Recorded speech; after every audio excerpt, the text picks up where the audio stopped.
ازيكم يا جماعه؟ صح، في الفيديو اللي فات نسيت اقول لكم ايه رايكم في كواليتي الكاميرا. دلوقتي انا بقيت شكلي كاني مستحمي اكتر، صح؟ الشاتر جت بايد. اعتقد ان انا دخلت الطبقه الارستقراطيه وحشتني الحياه تحت خط الفقر. اقول لكم على الكبيره بقى، انا النهارده اتغديت فراخ. الفليكسنج في 2030 انا اتغديت فراخ وانت لا. بتسأل كده ناقص ايه عشان يكون عندي حياه؟ ناقص اني اخرج من اوضتي واشم شويه هوا والمس العشب بايدي واجد صنبت في الحلال طبعا، واهم حاجه استخدم الشيء ده. الميمرز دول دايما تلاقيهم معفنين، يستحمى مره في الشهر. المهم النهارده عايز اتكلم عن شخص اسمه عمر الضفراوي. اكيد لو انت من مستخدمي التيك توك قابلك فيديو من فيديوهاته. وانا اساسا بني ادم فاهم، عندي برج طاير، همسكك هموتك. عمر الضفراوي هو MMA فايتر، الرياضه اللي بتبقى عباره عن اتنين في نفس الحلبه، وما ينفعش واحد يخرج من الحلبه دي غير لما يكون وشه عامل كده. رياضه ممتعه جدا، يا ريت محبين السيف يلعبوها ويريحونا منهم. كل حاجه كانت عاديه. MMA فايتر بيحاول يشق طريقه حول النجاح لحد ما يقرر انه يعمل بودكاست، وده اعتقد انه اسوأ قرار في حياته. لو انتم ما تعرفوش، ففي حاجه اسمها بودكاست، عباره عن ناس بتتكلم في موضوع معين، ومش عارف ليه هو كتر في اخر فتره بقى اي حد عنده مايك يطلع كده يقول لنا اراء في اي موضوع. والبودكاست ليه كذا شكل، والفتره الاخيره اخد شكل معين كده غير الشكل الاعتيادي بتاعها اللي هو المفروض بتبقى مدتها طويله. انما مؤخرا اللي بيحصل عشان يخلي البودكاست انتشاره اسرع انهم بيقصقصوا منه حتت مدتها دقيقه او اقل، وبتنزل على تيك توك او شورتس او ايا كان. واشهر حد عمل كده هو اندرو تيت، وعمر الضفراوي ماشي على نفس خطاه. هي نفس ستايل فيديوهات اندرو تيت، محطوط ليها ترجمه ومتاخده اوت اوف كونتكست، وبيركزوا انهم ياخدوا اكتر حتت فيها اثاره جدل عشان يخلوك تعمل هو ازاي يقول كده، ده انا هدخل اسمع البودكاست كله. ده لو انت طبعا واحد ما عندكش حياه ومستعد تضيع من حياتك 3 ساعات في واحد بيتكلم في بولشيت. واهم حاجه في الوصفه دي عشان الفيديو يكمل، حاجه كده زي الكريزه فوق التورته، انها يكون محطوط فيها الاغنيه بتاعت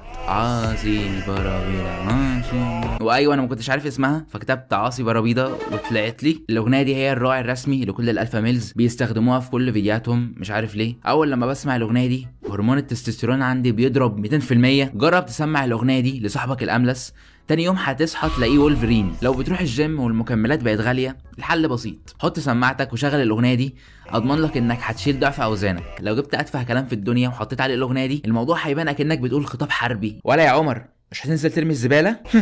ارمي الزباله يا ماما، انت نسيت ان ابنك سيجما وما ينفعش ينزل يحتك بالبني ادمين في الشارع؟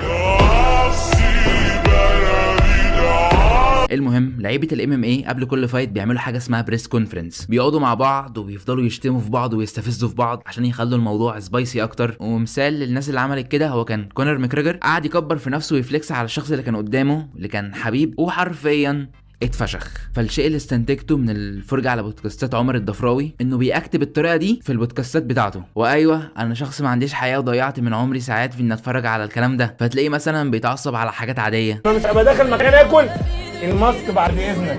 حاضر يا فندم يا عم، حاضر. تلاقيه شايف نفسه بزياده، عمال يهوهو يقول لي اصل انا بلعب بونج شون ومش عارف ايه وبتاع. فبصيت له كده، الانرجي بتاعته ما عجبتنيش، فاهم؟ بونج شون دي بلح عندي حضرتك يا راجل. انتوا جايين فاهم شامم ريحه نتانه. قلت له تعالى بقى روح امك صور. انا صورت، اعمل بالفيديو اللي انا عايزه، اي حد يتكلم معايا أمه. فاحنا ممكن نقول ان عمر الضفراوي نسخه رديئه الجوده من اندرو تيت. فرق هنا انه ما عندوش بوجاتي زيه، وده ما لفتش نظركم لحاجه، هو ان برنامج التيك توك عباره عن سوق الجمعه بتاع النت. كل الحاجات المتقلده هناك اندرو تيت. وتخيلوا ايه اللي لقيته متقلد كمان؟ التيشيرت ده، حتى التيشيرت بتاعي لقيته متقلد هناك. انتوا كده بتشخصنوها معايا. المشكله والحاجه اللي عصبتني مش هنا، عادي تقلدني، دي حاجه اصلا بتثبت ان انا ناجح. المشكله ان اللي كان لابس التيشيرت واحد عامل شعره كيرلي. على اخر الزمن التيشيرتيه الانيقه بتاعتي يلبسها واحد شعره دواير. وعايز اقول لكم ان الموضوع ما وقفش لحد هنا، انا لقيت نفسي انا شخصيا شاطر نسخه مستنسخه هناك. صوت صفير البلبل هيج قلبي الثمل. حد هيجي يقول لي ازاي ده نفس شكلك بالظبط ولابس نفس التيشيرت كمان؟ بص، عشان لو انت مثلا عايش في كهف ومش عارف اللي بيحصل حواليك في العالم، الاي اي بقى بيتطور جدا كل يوم، وبقى في حاجه اسمها ديب فيك، ده ممكن يحط وش على وش اي حد. وبالنسبه للتيشيرت فهو اكيد اشتراه من الواد ابو شعر دواير. مش هستغرب واحد عنده شعر دواير صغير اكيد مش هيعرف يحافظ على حاجه ايقونيه زي كده. بعدين بس لو سمحت، في الفيديو الشخص ده بيرقص على صوت صفير البلبلي. انا على اخر الزمن هرقص على صفير البلبلي؟ انا ممكن اكون عملت حاجات كده وحشه في حياتي انا عارف، بس الموضوع بجد مش هيطلع اني ويوصل اني اطلع عز اردافي على صوت صفير البلبلي. دي حاجه مستحيل ان اعملها. المشكله ان الشيء ده لحد دلوقتي جايب 20,000 فيو. انا مش قادر اتعامل مع فكره ان في 20,000 بني ادم شافوني وانا بهز اردافي على صوت صفير البلبلي، او شافوا شبيهي بيهز اردافه. من ساعه ما شفت الفيديو ده بقى بتجيلي كل يوم كوابيس ان حد منهم يشوفني في الشارع. لو سمحت، هو انت شاطر اللي بيعمل فيديوهات؟ انا بحب فيديوهاتك جدا، وخصوصا الفيديو ده اللي هو بتاع اللي انت كنت بترقص فيه على صوت صفير البلبلي. حرفيا الفيديو ده احسن فيديو ليك. لا انت اكيد بتشبه عليا لاني ما عملتش حاجه زي كده. ازاي؟ امال مين ده؟ صوت صفير البلبل هيج قلبي الثمل. انت وحماده لايقين المهم، عمر الضفراوي بقى هو شخص بيتفنن في انه ازاي يبين لنا انه جامد. نزلت جريت من بيتي للجامعه، انا كنت في اكاديميه بحريه شيراتون وساكن في ال90 قدام دوسيت. يا دين امي. صحيت الصبح نزلت جريت من بيتي للجامعه وبالتريننج ماسك. يا دين امي، رحت الجامعه جري؟ دخلت عملت سيرش على المسافه لقيته انه جرى 18 كيلو. طب يا اسطى ما تركب مواصلات على الاقل توصل الجامعه وانت مش متبهدل وعرقان. ولا اكيد طبعا مستوى الجمدان بتاعه ما سمحلوش انه يركب مواصلات جنب الناس العاديه ويقلل من مستوى السيجما ميل بتاعته. جوز عمتي لما مات ما رحتش دفنته وما رحتش العزاء اصلا. ان 5 ساعات اللي انا هروح اضيع فيهم مشوار اسافر فيهم اروح لهم وادي اسكندريه ولا وات ايفر، انا ال5 ساعات دول ممكن اخد ان اكسترا ايدج ان وات اي دو.